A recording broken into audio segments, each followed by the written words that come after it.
एवढा डेंजर अवतार झाला होता, की स्वतःलाच बघून असं वाटत होतं, की आता आहे ना खरंच अंघोळीची गरज आहे. काय झालं, या रूममध्ये काही चेंजेस करायचे होते आम्हाला. बऱ्याच दिवसापासून करायची आहे, म्हणजे 1 महिना झाला आम्हाला करायची चालली पण मनावर घेऊन काही करतच नव्हते मी.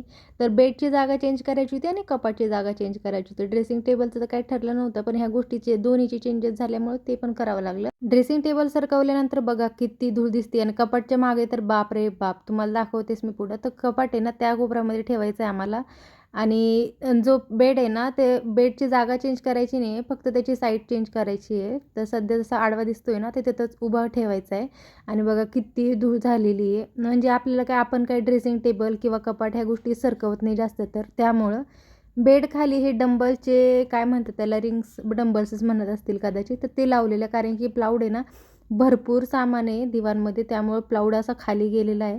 तर नेक्स्ट टाईम जेव्हा पण असं दिवाण आता लोखंडीच बनवणार आम्ही नेक्स्ट टाईम पण. तर तेव्हा ही गोष्ट लक्षात ठेवू आणि खालच्या बाजूला पण आहे ना लोखंडच असला पाहिजे असा दिवाण घेऊ आम्ही आणि तुम्हाला जर समजा घ्यायचा असेल किंवा काही करायचं असलं ना, तर ह्या गोष्टी लक्षात घेऊनच करा.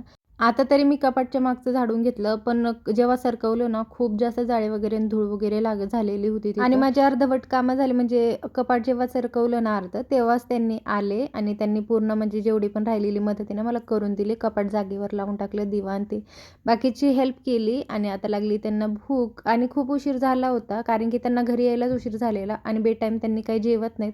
तर म्हटले नाश्ता बनव. आता नाश्त्याला काय बनवू? सकाळी ते पोहे खाल्लेले म्हणून त्यामुळे ना मी मॅगी बनवली. चेंजेस झाल्यानंतर रूम काय अशी दिसतीये आणि ह्या चेंजेसच्या नावाखाली ना रूम छान स्वच्छ झाली होती. म्हणजे सगळं जिकडं-तिकडं काळं ठेवल्यामुळे सगळं बाजूचं काढल्यामुळे ना मागची धूळ वगैरे छान फरशी पण पुसून घेतली. रूम मस्त दिसत होती. चला भेटू नेक्स्ट व्लॉगमध्ये.